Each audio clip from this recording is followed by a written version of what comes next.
Hello and welcome to another episode of the Please Bet on Football Games podcast. I'm your host, Alex, here with the on-air talent, Joe. Joe, how's it going today? I don't like the NFL, and I don't believe that football is worth betting on anymore.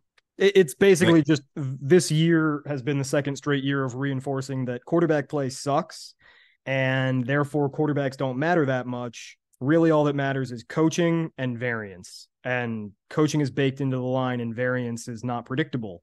So it's very hard to truly handicap from the players up. yeah, it's been tough. I mean, I've enjoyed the year from a viewing standpoint in that it's chaotic and it's hard to predict what's going to happen, but it makes it really tough from a betting standpoint. Well, I don't enjoy it from a viewing standpoint because I only like good football, and there's none. It's eventful football. There's a lot Definitely that goes eventful on. football, but so is the Big 12, and I hate it. Yeah, that's fair. All right, you want to talk about last week's bets? Yeah, bets, donations, whatever you'd like to call them. They didn't go very well. Putting it First up, nicely. we can talk about our best bet.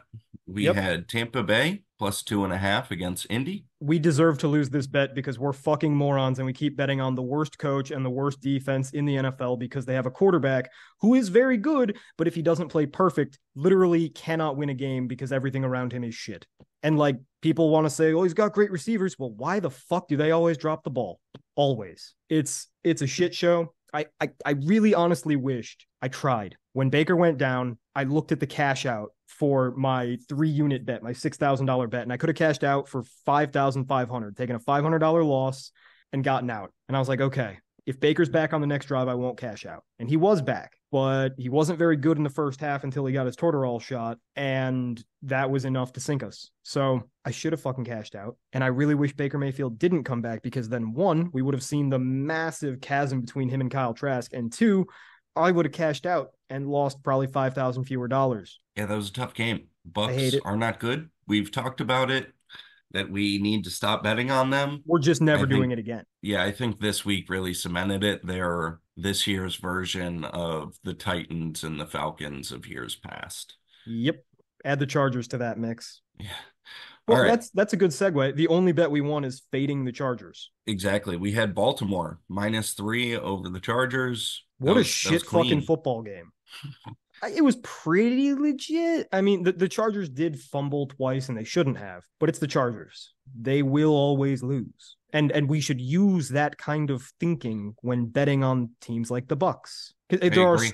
There are so many teams that are okay teams purely because they have one of the very best quarterbacks in the NFL.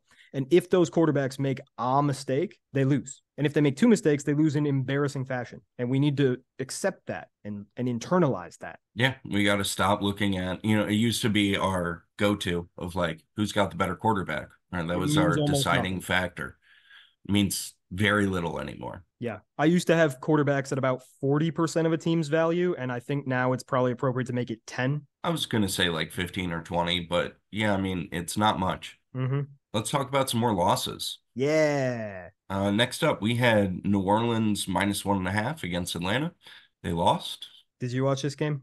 a little bit. I didn't watch this game. I didn't care about this game. This is one of the bets we just had to get to 5. Sucks. Basically, every sharp better I know had the Saints. They lost. It's what they do. Derek Carr threw an 80-yard pick six. It's what he does. They just suck. They're a poorly coached team that's not excellent in any facet of the game. Yeah, we bet on the defense being a little bit better than Atlanta's defense and Carr being better than Ritter. Carr was better than But Ritter, but a pick six is hard to overcome. yep, And the red especially when zone you have offense two is bad so bad. teams with when you have two bad teams with good defenses, a pick six Yeah, is it's a gonna killer. happen. All right, another loss. We had Cleveland over Denver +1. Take the floor is yours. What do you think? I mean, it's the Browns couldn't run at all, Yeah, which makes it really hard then when you have to ask DTR to do a bunch of stuff. I mean, he he wasn't, is hilarious. yes, like he made a couple plays where it was like, oh wow, like he plays in the NFL. But for the most part, it was just like everything was off. And PJ Walker was maybe funnier because he just kept on having the same fumble over and over. I know. I mean, it's why they refuse to play him. Like Joe Flacco is going to play if DTR can't. Joe Flacco should start. I mean, I think he might this week, and he might not give up the job. I don't know. The Browns have a crazy good defense, although Myles Garrett, his shoulder is something. There's no structural damage, but Mary Kay Cabot says that actually there could be structural damage. She is a reporter. That's a word for it. Hmm. Last game, Yep. We had on what Monday night, Minnesota over Chicago -3. Chicago won. a late entry into the campaign for worst football game I've seen all fucking year. I was working and saw maybe 2 minutes of this game. It was a little bit of a bad beat. Josh Dobbs had so many picks, multiple of which were not his fault, but many of which were his fault. He had 3 pickable balls. Terrible performance.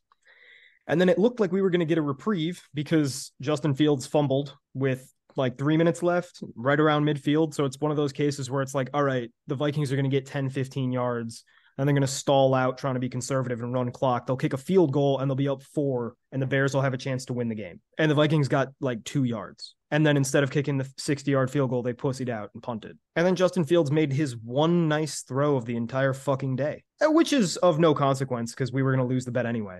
But this is not bullshit. This is just too large of a spread. You can't lay 3 with bad teams, and I overestimated Josh Dobbs. The one case where quarterback did matter. It was that kind of week. Yeah, well, what are you going to do? Honestly, we deserved a bad week. We absolutely did. No more mobile potting. Try again? Yeah, I think all we can do is flush it and move on. Yeah. All right. Well, this week starts off fun. I'm getting ahead of myself. Alex, do you want to get to the bets? Yeah, let's talk about this week. All right. I like how it starts. First up, on Thursday night, we have the Seattle Seahawks going to play the Dallas Cowboys. The Cowboys are -8.5, or you can get the Seahawks +9. Okay, this is going to be the rare decent game to which I say, why the fuck is Dallas laying 8.5? I don't think the Seahawks are good, but Dallas isn't a juggernaut, and the Seahawks are okay. I think it's because Dallas has been looking pretty good the last few weeks, whereas the Seahawks have looked worse than they did at the beginning of the year. Geno struggling. Geno does suck. Yeah. And Dak has been playing well. And Dak's production has been excellent. Turns out Mike McCarthy, all along, as we have long said, pretty good coach. He surprised me. I didn't think he would be this good, but he's got Dak. I didn't think he'd be this good, and I think that being this good is also a function of who they've played lately. But remember, we wanted him in Cleveland over Stefanski, so long as he called plays, back when we were Browns fans. Mm-hmm. Campaigning for Bruce Arians and Mike McCarthy. And then both of them were like, we're not calling plays. And we were like, fuck, what's your purpose? It turns out Mike McCarthy is way better as a coach when he calls plays. Also, it's just a terrible year for the NFL. And Dallas is like your quintessential solid team. And that makes them like a top 5 team. Again, just like last year. Mm-hmm. God, I hate this fucking league. We haven't There's even a lot of parity. We haven't even touched upon the fact that the officiating is just bananas bad. Like I had a bunch of money on the Bills personally, and that bet absolutely should have won. Do you know there was 1 penalty against the Eagles and 13 against the Bills? I did see at one point it was like 12-0. The Eagles who false start on every snap and hold every third snap. And I get it. You can't call all of them, but maybe call 1. It was rough. There have been a lot of rough showings like that. It's a bad league. It's a bad league, and unfortunately, all the leagues are kind of shit right now. NBA's having a nice little, regardless, doesn't matter. We don't have time. Dude, I like Seattle. Do you like Seattle? We're catching a touchdown and a half. I mean, I don't really, but 9 points is 9 points. All right. So Seattle's got a good secondary, a very good secondary. They do. Dallas likes to throw the ball. They don't really run very well. The rest of Seattle's defense, let's call it not good. Bobby Wagner, he is like that fresh load of dishes, extremely well washed. He cannot move anymore. It's like, I saw somebody tweeting that it was sad, and I was like, oh, come on, it's not sad. And then I looked at the video and I was like, oh my God, it's kind of like watching a geriatric dude be president. It's like, dude, somebody help him. He doesn't know. It's all we know anymore. Right? That's the joke. Regardless of what side you're on, you thought that was funny and about the other guy. Oh, this is killing me inside. On the other side, Seattle, yeah, they're gonna have a hard time because I the just don't only know thing how they're Gino going to can be do able to is score throw deep. points. All Gino can do is throw deep. All DK Metcalf can do is run streaks. And the Cowboys have sick corners and they play a lot of cover three, a lot of cover two. Don't let you get deep on them. But fuck 9.5. Okay, it's a big ass spread, so it's a maybe pile. But yeah, there's not a huge angle. Yeah, I just don't think Seattle's going to be able to score. And so even if the defense matches up relatively well against the Cowboys and you have over a touchdown, I feel like you're hoping for some sort of backdoor cover because I feel like Right. it's going to be a 2-3 score game. And Seattle's bitten us in the ass with their inability to move the ball against zone defenses already. I mean, look at the fucking Bengals game. They can't do anything in the red zone. Yeah, so I'm fine with putting it maybe pile just because it is such a big spread, but I'm not super keen on betting it. But let's see what else we got. I think it'll be a fun game to watch because there's hope. It should be. Yeah, I mean, you have a lot of talented players and like you expect Seattle to be better, but we'll see. On to Sunday. Yep. First up in the noon slate, we have the Denver Broncos going to play the Houston Texans. The Texans are -3.5. I don't want the Texans. The You do? Broncos can't keep getting a fucking way with this. They're not any good. I agree with you. What are they on a 5 game win streak? I think maybe six. Yes, it's 5 or 6. It's ridiculous. They're in a playoff spot and they haven't done anything. The Texans are overrated as well, though. But They the are. Texans just hung with Jacksonville, and I think we can say that the Texans are probably like 3 points worse than Jacksonville, like pretty fairly. I think so. If this is Jacksonville versus Denver, we're putting our dicks on the table. Yeah. So I mean, I don't disagree with you because, I mean, last week we took fucking Cleveland with Houston's so DTR. square. Stroud is going to throw some picks because it's a very good creative cover three based defense. So he can't just throw the ball late over the middle like he's been doing. He's been panicking in the pocket again. He's just been getting away with it because Jacksonville has no rush and eventually your receivers get open. Do I have to pass on this? 3.5's tough to lay. And we can't. I can't fucking lay 3.5 with a team I don't trust. No. Yeah, it's, like maybe we'll come back to it. Yep. Also, I'm doing the But thing where I want to bet against the Broncos because they have a fraud quarterback, but they have a good line and good receivers and a decent defense. So no, next game. all right, moving on. Next up, we have the Los Angeles Chargers going to play the New England Patriots. The Patriots are +6. I'm not allowed to lay 6 with the Chargers, so I guess we got to move on. Yeah, I think this is an unbettable one. Next up, we have the Detroit Lions going to play the New Orleans Saints. You can get Saints +4.5 or Detroit -4. Will Jared Goff have 5 turnover worthy plays for the third straight week? That's the question because the Lions can't really stop anybody. So the Saints will move the ball to the extent that they're capable. The question is simply, will Jared Goff fumble 3 times and throw 3 picks? Because he does that now, apparently. He They very got to well get might. back on track at some point, right? But they I would didn't think against the so. Packers. And this might just be the regression you expect when you have Jared Goff at quarterback. Yes, and a bad defense Yeah. that looked okay for the beginning of the season. Turns out Patrick Mahomes without Travis Kelce is just inept. And Yeah. that made the Lions defense look pretty good for 5 weeks until the sample size increased to the point that we could realize they actually do in fact suck. If you can get the Lions under 3, I'd take it, but right now I can't. Yeah, I don't think so. Even with Derek Carr surely to make some questionable decisions that make it a lot easier on Detroit. I wouldn't be shocked if they get bailed out by some Derek Carr silliness, but I don't think you can bet on Goff in the way he's been playing. Like he's been playing complete saboteur level. Yes. And I'm struggling here because the Lions have to win. They fucking have to win. And the Saints have to be deflated after another fucking loss. But the Saints are like 1 or 2 wins out of the fucking playoffs. So they're never going to give up.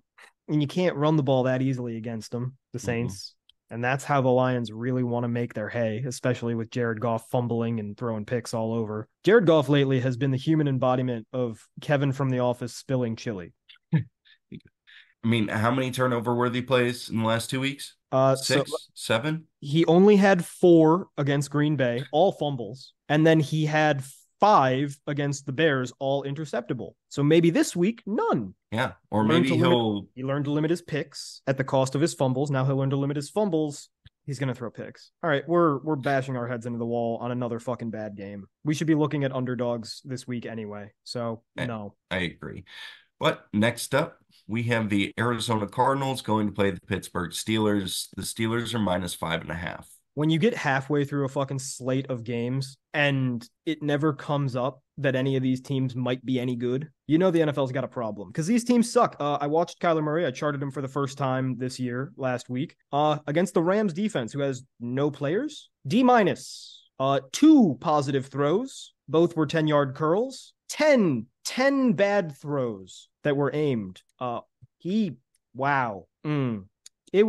He sucks. And their team sucks. Their offensive line, decent. Their receivers, decent. Their defensive line, you don't know anybody on them. Their linebackers, you don't know anybody on them. Their entire secondary, boy. Meanwhile, Pittsburgh, Matt Canada might have just been most of the problem. It turns out when you have good receivers and a good running back and a decent offensive line, you can have a top 20 offense, theoretically. So I lean Steelers, but I'm not laying 5.5 with the fucking Steelers. Yeah, I like the Steelers a lot more with Canada gone. You still have Kenny Pickett, but I think the playmakers are good enough that you can still be a pretty good team. And that defense is always going to be at least solid. The thing that worries me about the Steelers defense in this particular game is that the Cardinals have a lot of fast receivers, a lot of dudes who make things happen after the catch. And the Steelers have a lot of cornerbacks like Joey Porter Jr., who are really good, but not very fast and need to go deep to stay safe. Yeah. And at 5.5, I still don't want to bet on them. I mean, especially right after we talked about we need to bet on underdogs. That's a And then domination line. right. And then would take what is essentially a touchdown line Mm-hmm. on the freaking Steelers. Not a chance. Moving on. We have the Atlanta Falcons going to play the New York Jets. The Jets are +3 or Falcons -2.5. Another example of the entire NFL sucking ass. That said, I like the Falcons here because I don't think the Jets can score 5 points. Yeah, I agree. I mean, I do worry about the quarterback I don't. and how many points he'll give away, They're not going to throw the ball twice. but he fumbles as well. They're not going to let him touch the ball. Like, seriously, this is Arthur Smith, who already kind of hates throwing the ball as it is. And now he's playing against a team where he fears what their defense is. Like, the Jets defense is incredible, don't get me wrong, but perception is also reality. So if you think a defense is incredible and you don't trust your quarterback, both facts that apply to this game for Arthur Smith, he might throw the ball less than 10 times. He'd be fucking stupid to throw the ball 10 times. Tim Boyle, right. Speaking of the inept list, watching Tim Boyle last week, and he's starting again, I legitimately don't understand like how he got to the NFL in the first place. And then like, because people are like, oh, he's in the Jets because he's friends with Aaron Rodgers. That's fine. How did he get to meet Aaron Rodgers? Why? It doesn't make any sense. I was reading stuff that apparently he is just an absolute computer about offense. Like Sure. he can diagnose stuff like Aaron Rodgers talking about, like he goes and talks to him. Fine, but how did they learn that? That means they had to invite him to camp and then let him be on the team for a season. That never should have happened. Like, you know, I usually hate when people are like, oh, you know, Kaepernick's one of the best 60 quarterbacks. Dude, fucking, I would so much rather have Kaepernick and deal with bullshit and him looking like Bert from Sesame Street. I'm allowed to say that because I fucking loved Kaepernick when he was at Nevada and with the 49ers, actually. He was like one of my first ones where I was like, you guys don't even know he's actually great. And then he made his debut against the Bears and everybody was like, oh, we're going to kill him. They got their backup quarterback. I was like, no, we're fucked. And we were fucked. He threw a ball 60 miles. He threw a ball 60 miles an hour in the rain in Chicago that night. And he was drafted by the Cubs. So I get to claim him twice. There you go. Happy for you. Maybe not the third time. Colin Kaepernick is not playing for the Jets. There's nothing else to talk about in this game. There's no offense on one side. There's no passing on the other side. One of the teams has a great defense. We take them. Wait, we don't. Fuck. Yeah, I was going to say, are we taking the favorite in what we expect to be a 9-6 game? There are no games. It's terrible. It's a bad league. Mm-hmm. I don't know. Let's just talk about the next one and we'll figure it out. Yeah, we're going to have to come back to like every game because we don't have a bet yet. Next up, we have the Indianapolis Colts going to play the Tennessee Titans. The Titans are +1 or Colts -1.5. I tried so hard to get through that without laughing. It's all bad teams. The entire NFL is made of bad teams. I don't know. Let's actually flip a coin. Do you have a coin? I do, actually. Heads is Titans, tails is Colts. Tails. So we're betting on the Colts. Nah, I don't want to do that. We're betting on the Titans. I knew that if you flipped a coin, I would know how I felt about it because I'd either be happy or angry. And Right. the Titans have they have like shadows of being competent, whereas the Colts kind of don't. As much as we hate Vrabel, he's probably just as good as Steichen at being a coach in bad football games. Because like when you play bad football, all that ball control shit, all that rah-rah motivation shit, that all actually matters. Whereas like Steichen would be a much better coach if he had a quarterback, a running back, a defense at all. Like he's a good coach, a much better coach, but not for this kind of slop game. The Titans have the better quarterback. They've got similar receivers. Their offensive line sucks, but Indy's defensive line sucks, except for DeForest Buckner. Titans are going to throw the ball 15 times, and they'll probably win because Derrick Henry will get 2.5 yards a carry, and one muffed punt will turn into a field goal, and they'll win. Yeah, I mean, this is not a fun one, but I actually had the same feeling when I flipped the coin. I saw it was tails, and I was kind of like, I don't want to bet on the Colts. I'd rather, it's a point, but might matter. Um, Also, everybody who plays against the Buccaneers is overrated the next week because everybody's like, "Wow, their offense might be good," and it's like, no, they just played the Bucs. yeah, that's a good point. Sure. First bet, Tennessee +1. Cha-ching. The saddest cha-ching I think Yeah. we've ever done. Next up, for the final game in the noon hour, we have the Miami Dolphins going to play the Washington Commanders. The Commanders are 9.5 or Dolphins -9. The Dolphins are going to get so many points. Yeah, This is one of the three worst defenses in the league. Just so happens we love to bet on the worst defenses: the Bucks, the Commanders, and the Chargers. Like those are probably three of the bottom five. defense matters somewhat. Yeah, and we have not adjusted to that enough. So we can't bet Washington because their defense is just that bad. I agree. I lean Washington because Washington has the potential to blow up on offense if they just catch the passes and keep Sam Howell upright a little bit. But they don't do those things, and they've never made a stop on defense. So I expect Tua to perform like shit and produce like hell, and Howell to perform like hell and produce like shit, and therefore, fuck this game. I agree. I don't think you can bet on this one. I mean, the Dolphins very well might score 50 points, but they also might score 21. I also don't think that firing Jack Del Rio changes anything because you just went from one old dude who runs cover two to a different, slightly tanner old dude who runs cover two in Ron Rivera. I agree. I don't think it means anything. Let's go to the 3 o'clock slate. Let's see what we can get done. First up in 3 o'clock slate, we have the Carolina Panthers going to play the Tampa Bay Buccaneers. The Bucks are -5, or the Panthers are +5.5. Nope. Go Bucks. Put up some stats. Get me Drake May for the Bears. Next game. Yeah, I think that's all that's to be said about that game. Next up, we have the Cleveland Browns going to play the Los Angeles Rams. The Rams are -3.5 or Browns +4. Is there any conceivable world in which we can bet on the Browns? I don't think so. Should we then bet on the Rams, who are low key kind of okay? Maybe. I mean, Cooper Kupp's back, right? Him and Nakua are both working really well. Stafford, I graded him. He got a perfect 0. The Dak line. He had some of the best throws you've ever seen, and then one of the worst picks you've ever seen. It was just quintessential Stafford. What do you know? The defense sucks, but the Browns can't move the ball. It's hopeless. Yeah, I don't think it matters. I lean Rams, though I don't want to bet on a favorite. That's all I got. I'm in the same boat as you. I think the Browns are in a rough spot because that offense is hapless. They can't do anything. I mean, they're trying to cycle between DTR, who's bad, Terrible. PJ Saboteur. Walker, who's somehow worse, Mega saboteur. and they just signed 45-year-old Joe Flacco off the couch, We're going to see how many underthrown DPIs he can get before the league changes the rule. and he might play this week. He should. He's the only reason I'm not gung ho. I know, and I'm kind of in the same boat, and I feel insane.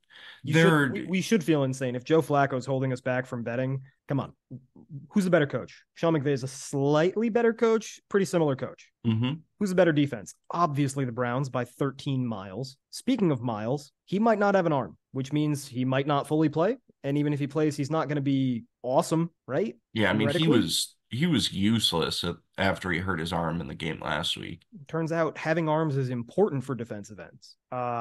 Yeah, so fuck it. Let's just take the Rams. Yeah, let's do it. I'm okay with that. One of these Rams teams minus can three and a score the half. football. It's that simple. Yeah, I Fuck. agree. You know what? I know you've got to go to work. We should leave San Francisco, Philly, and KC, Green Bay, as well as whatever the Monday night game is. Cincy and Cincinnati and Jacksonville. Jacksonville. We'll save those three games for a part two pod. I think we'll have a Awesome. bet on at least two of those games. Yeah. So we'll get this out now, and therefore everybody will know we're not betting on Thursday night football. And then we can come back and touch on those three probably tomorrow morning. Yeah. We got to get three more bets in, but we have two. We're not betting on Thursday. We're not betting in the noon slate. Are we betting on Besides, one game in the nobody's noon slate? tailing our bets after last week anyway. Yeah.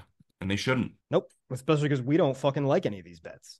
Exactly. This is another bad week. I want to say once again, like, honestly, we should bet half units because Tennessee, I'm not fucking betting. LA, I'm not fucking betting. But they are bets for the pod because we have to Yeah. have five. So don't put your money on them. But if you have to have Yeah, five don't. picks in a contest, fine. So to be continued, maybe bet on football games? Probably don't bet on football games right now. Yeah, I wouldn't. I don't. Correct. All right, Asta.